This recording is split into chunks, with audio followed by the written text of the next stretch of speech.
Starting the 15 minutes now.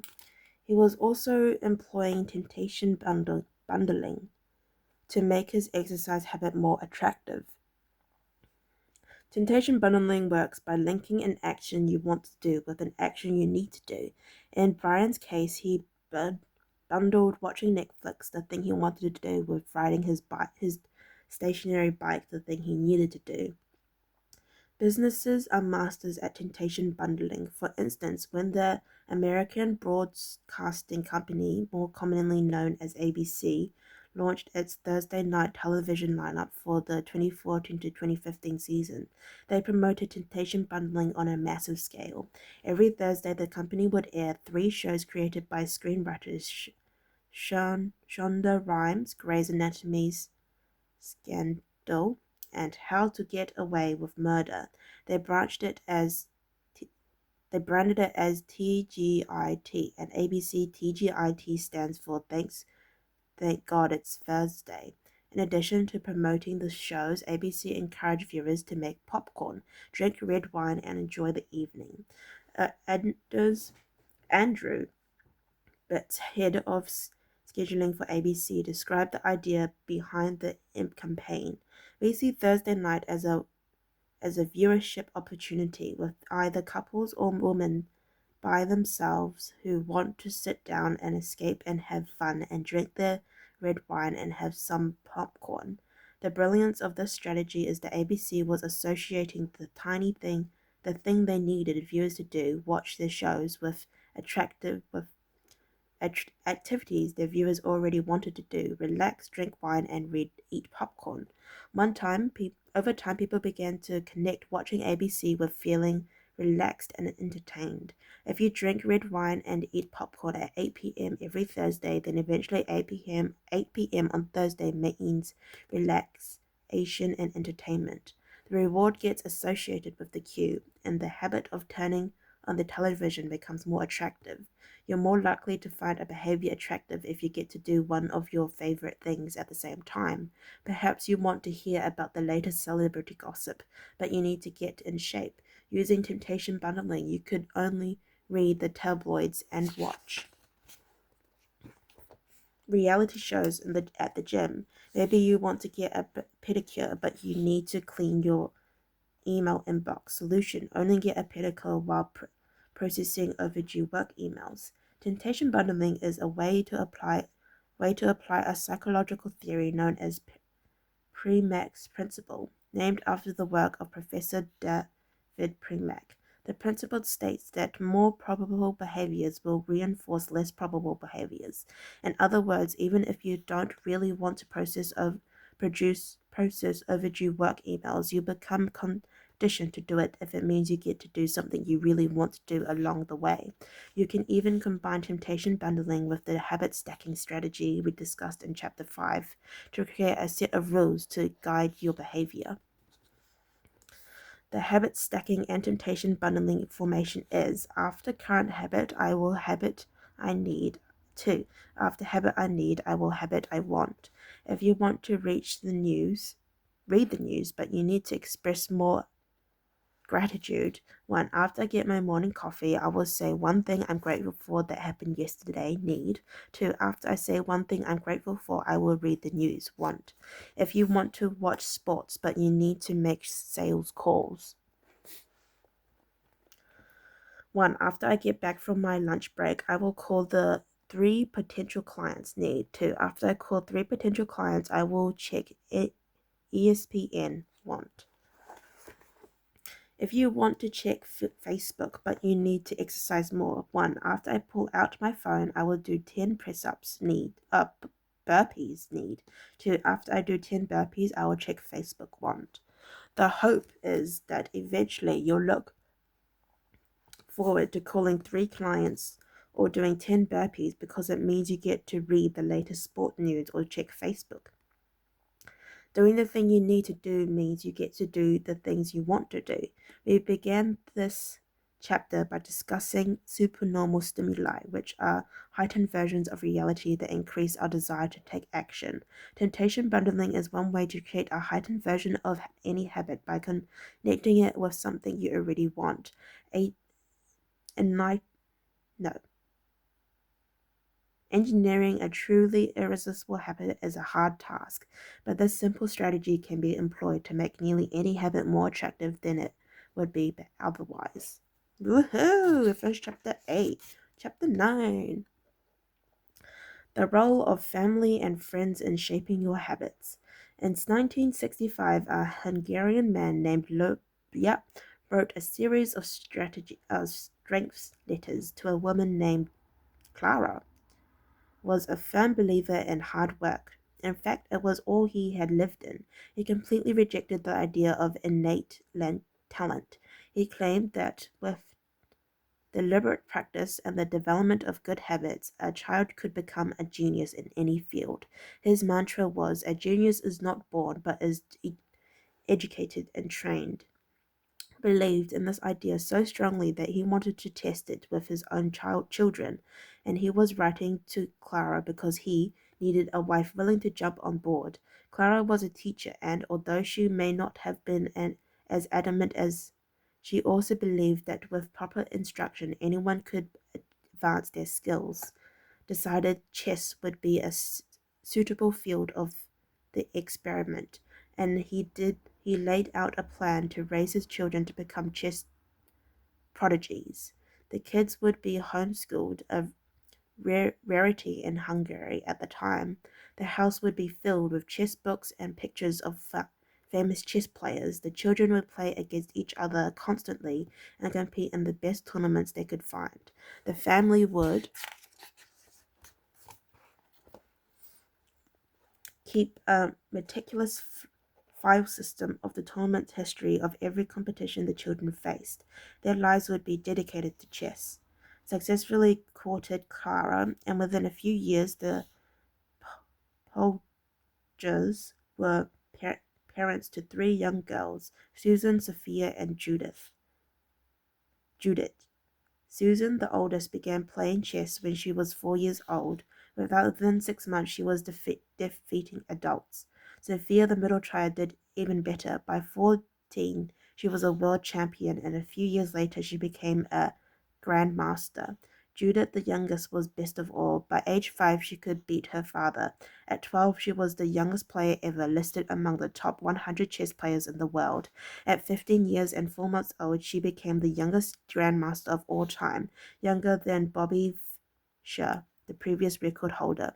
For 27 years, she was the number one ranked female chess player in the world. The childhood of the Polgar sisters was atypical, to say the least, and yet, if you ask them about it, they claim their lifestyle was attractive, even enjoyable. In interviews, the sisters talk about their childhood as entertaining rather than grueling. They loved playing chess. They couldn't get enough of it. Once reportedly found Sophia playing chess in the bathroom in the middle of the night, encouraging her to go back to sleep. He said, "Sophia, leave the pieces alone," to which she replied, "Daddy, they won't leave me alone." The Polgar sisters grew up in a culture that prioritized chess above all else, raised them for it, rewarded them for it. In their world, an obsession with chess was normal, and as we are about to see, whatever habits are normal in your culture are among the most attractive behaviors you'll find. The seductive pull of social norms. Humans are herd animals. We want to fit in, to bond with others, and to earn the respect and approval of our peers. Such inclinations are essential to our survival. For most of our evolutionary history, our ancestors lived in tribes. Becoming separated from the tribe, or worse, being cast out, was a death sentence. The lone wolf dies, but the pack survives. Meanwhile, those who collaborated and bonded with others enjoyed increasing safety, mating opportunities, and access to resources. As Charles Darwin noted, in the long history of humankind, those who learned to collaborate and improve most effectively have prevailed. As a result, one of the deepest in human desires is to belong, and this ancient preference exerts a powerful influence on our modern behavior. We don't choose our earliest habits, we imitate them. We follow the script handed down by our friends and family, our church or school, our local community, and society at large. Each of these cultures and groups come with its own set of expectations and standards. When and what whether to get married, how many children to have, which holidays to celebrate, how much money to spend on your child's birthday party. In many ways, those social norms are the invisible rules that guide your behavior each day. You're always keeping them in mind, even if they are at the not top of your mind. Often you follow the habits of your culture without thinking, without questioning, and sometimes without remembering. As the French philosopher Michel de wrote, the constant and practices of life in society sweep us along. Most of the time, going along with the group does not feel like a burden. Everyone wants to belong. If you grow up in a family that rewards you for your chess skills, playing chess will seem like a very attractive thing to do. If you work in a job where everyone wears expensive suits, then you'll be inclined to splurge on one as well. If all of your friends are sharing an inside joke or using a new phrase, you'll want to do it too, so they know that you get it. Behaviors are attractive when they help us fit in. We imitate the habits of the three groups in particular. 1. The close. 2. The many. 3. The powerful. Each group offers an opportunity to leverage the second law of behavior change and make our habits more attractive. 1. Imitating the close. Proximity has a powerful effect on our behavior. This is true for the physical environment, as we discussed in Chapter 6, but is also true of the social environment. We pick up habits from the people around us. We copy the way our parents handle arguments, the way our peers flirt with one another, the way our co-workers get results. What your friends smoke When your friends smoke pot, you give it a try too. When your wife has a habit of double checking that the door is locked before going to bed, you pick it up as well. I find that I often imitate the behavior of those around me without realizing it. In conversations, I automatically assume the body position posture of the other person. In college, I began to talk like my roommate. When traveling to other countries, I unconsciously imitate the local accent despite reminding myself to stop. As a general rule, the closer we are to someone, the more likely we are to imitate some of their habits. One groundbreaking study tracked 12,000 people for 32 years and found that a person's chance of becoming obese increased by 57% if he or she had a friend who became obese. If it works the other way too. Another study found that if one person in a relationship lost weight, the other partner would also slim down about 1/3 of the time. Our friends and family provide a sort of invisible peer pressure that pulls us in their direction. Of course, peer pressure is bad only if you're surrounded by bad influences. When astronaut Mike was a grand graduate student at MIT, he took a small robotics class. On the 10 people in the class, 4 became astronauts. If your goal was to make it into space, then that room was about the best culture you could ask for. Similarly, one study found that the higher your best friend's IQ at age 11 or 12, the higher your IQ would be at age 15, even after controlling for natural levels of intelligence. We soak up the qualities and practices of those around us. One of the most effective things you can do to build better habits is to join a culture where your desired behavior is the normal behavior. New habits seem achievable when you see others doing them every day. If you are surrounded by fit people, you're more likely to constantly work out on a common habit. If you're surrounded by jazz lovers, you're more likely to believe it's reasonable to play jazz every day. Your culture sets your expectations for what is normal. Surround yourself with people who have the habits you want to have yourself. You'll rise together. To make your habits even more attractive, you can take this strategy one step further. Join a culture where 1. Your desired behavior is the normal behavior, and 2. You already have something in common with the group. Steve Kalm, an entrepreneur in New York City, runs a company called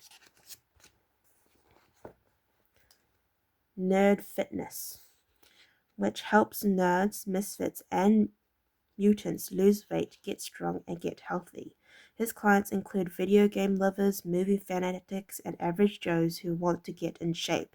Many people feel out of place the first time they go to the gym or try to change their diet. But if you are already similar to the other members of the group in